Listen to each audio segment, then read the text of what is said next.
코끼리를 냉장고에 넣을 수 있는 방법은 셀 수 없을 만큼 많다. 우선 도끼 한 자루를 준비한다. 그리고 산신령이 살고 있는 깊은 산속 연못으로 향한다. 그 연못에 가져간 도끼를 빠뜨린다. 그러면 잠시 후 산신령이 나타나 이렇게 물을 것이다. 이 금도끼가 네 도끼냐? 나는 아니라고 말한다. 그러면 이 은도끼가 네 도끼냐? 나는 또다시 아니라고 말한다. 내 도끼는 그저 평범한 쇠도끼라고 말한다.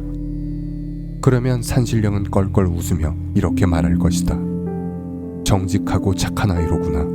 이 금도끼와 은도끼를 상으로 주마. 그러면 나는 산신령에게 제안을 한다. 금도끼와 은도끼는 필요 없습니다. 대신 코끼리를 냉장고에 넣어 주십시오. 그렇게 산신령의 도움으로 코끼리를 냉장고에 넣는 데 성공한다. 또 이런 방법도 있다. 독이 든 사과를 준비한다. 그리고 마녀가 살고 있는 깊은 산속 오두막으로 향한다. 마녀가 문을 열고 모습을 나타내면 나는 준비해간 사과를 내밀며 말한다. 저희 집에서 키운 세상에서 가장 맛있는 사과랍니다. 이 사과를 드시면 세상 그 누구보다도 예뻐질 수 있죠. 그렇게 거짓말에 속아 독사과를 먹은 마녀가 쓰러지면 나는 곧장 마녀의 거울에게 다가가 묻는다. 어떻게 하면 코끼리를 냉장고에 넣을 수 있지? 모르는 게 없는 이 똑똑한 마법의 거울은 내게 해답을 알려준다. 어린 왕자가 살고 있는 별 바로 옆에 코끼리 별이 있답니다. 그 별에 세상에서 가장 작은 코끼리가 살고 있지요. 그 코끼리를 데려와 냉장고에 넣으면 됩니다. 어떻게 하면 그 별에 갈 수 있지? 세상에서 가장 빠른 우주선을 타고 가야 합니다. 그 우주선을 어떻게 구할 수 있지? 거울은 대답한다. 금도끼와 은도끼를 팔면 그 돈으로 우주선을 살 수 있을 겁니다. 다시 도끼를 준비한다. 그리곤 또다시 연못을 찾아가 도끼를 빠뜨린다. 이번에도 어김없이 산신령이 나타난다. 나는 산신령에게 우주선을 사야 하니 금도끼와 은도끼를 달라고 부탁한다. 하지만 산신령은 내 부탁을 거부한다. 이미 냉장고에 코끼리를 넣어 주었으니 금도끼와 은도끼를 줄 수 없다고 말한다. 나는 산신령을 협박한다. 금도끼와 은도끼를 주지 않으면 매일 하루 3번씩 찾아와 연못에 오줌을 눌 거라고. 그러면 산신령 할아버지는 평생 오염된 연못 속에서 살아야 할 거라고 말한다.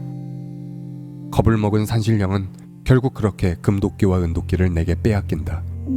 나는 그 도끼들을 팔아 돈을 마련해 우주선을 구입한다. 그리곤 그 우주선을 타고 코끼리별로 날아가 세상에서 가장 작은 코끼리를 만난 후 그 코끼리를 데리고 다시 지구로 돌아온다. 그리고 그 코끼리를 냉장고에 넣는다.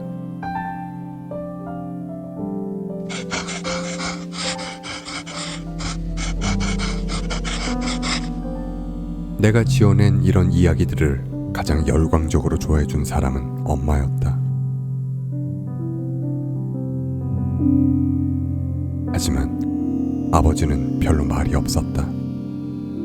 그저 조용히 내 어깨를 두어 번 토닥여주는 것이 전부였다. 하지만 괜찮았다.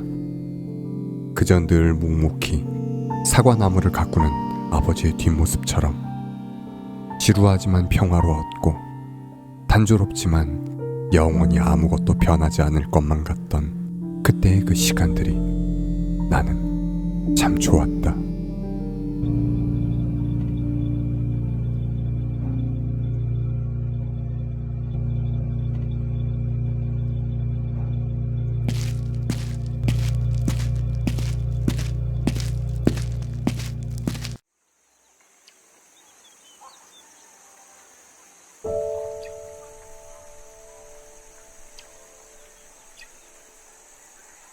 악몽이 시작된 것은 마을에 공장이 세워진 후부터였다.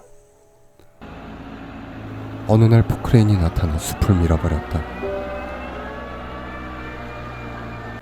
그리고 그 자리에 거대한 비료 공장이 들어섰다. 그 비료 공장으로 무언가를 싣고 온 트럭들이 끊임없이 드나들었다. 트럭에 실린 것은 연초벅이라고 불리는 단백잎 찌꺼기였다. 비료 공장은 퇴비로만 써야 하는 그 연초박을 유기질 비료로 만드는 불법을 저지르고 있었다. 그 과정에서 뿜어져 나오는 온갖 유해 물질들이 물과 바람과 공기를 타고 마을 전체를 뒤덮었다. 사람들은 매일 악취와 호흡곤란, 원인 모를 피부병에 시달렸다. 그 지독한 냄새 때문에 기절까지 하는 사람도 있었다. 사람들은 공장으로 몰려가 거칠게 항의했다. 하지만 비료 공장 사장은 오히려 당당했다. 화학물질 배출량이 허용 기준 이하라는 믿기 힘든 조사 결과를 들이밀며 자신의 잘못을 인정하지 않았다. 그렇게 시간이 흐르며 마을을 떠나는 사람들이 생겨났다. 엄마도 마을을 떠나는 것에 대해 심각하게 고민하고 있었다. 하지만 아버지는 쉽게 결정하지 못했다. 무언가를 두려워하고 있는 것처럼 보였다. 그러던 어느 날이었다.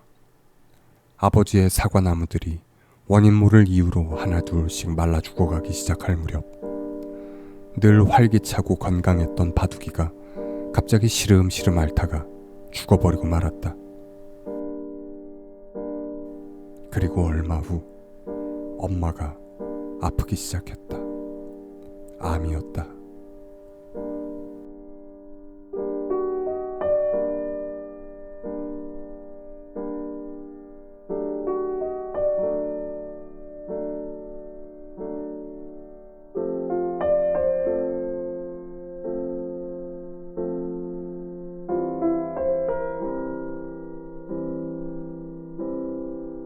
엄마가 세상을 떠난 후 나는 아버지를 증오했다.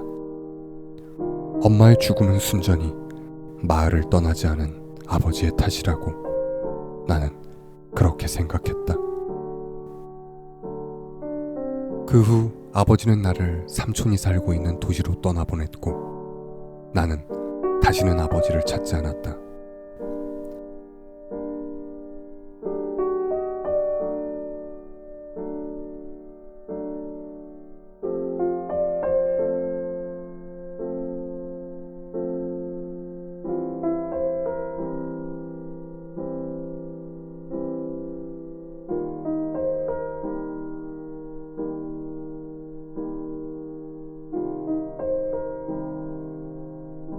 그때부터였던 것 같다. 가끔씩 세상이 아주 차가운 냉장고 속 같다는 그런 기분이 들곤 했던 게 말이다.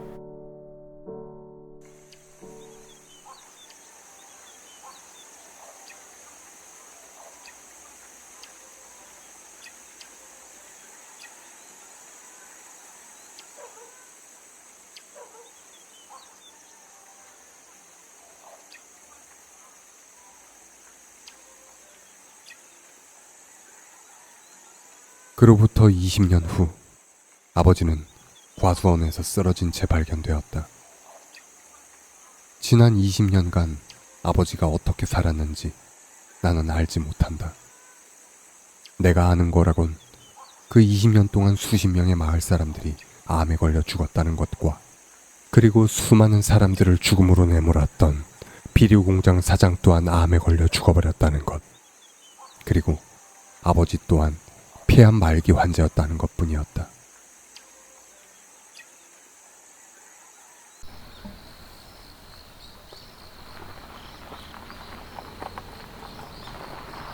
그날 아침 나는 아버지의 사망 소식을 듣고 곧바로 병원으로 향했다.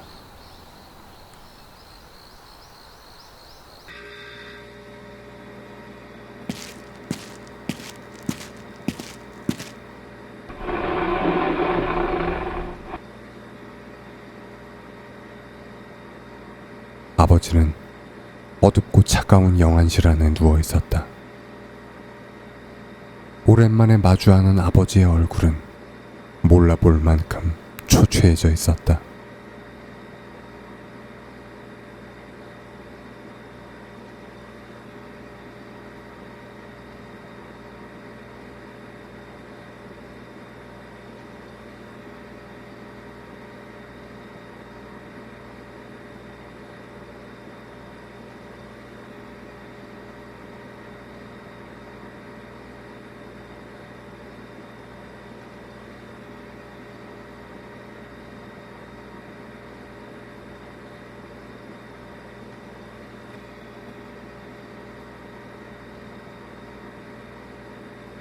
그런 아버지의 얼굴을 지그시 바라보다 나는 생각했다.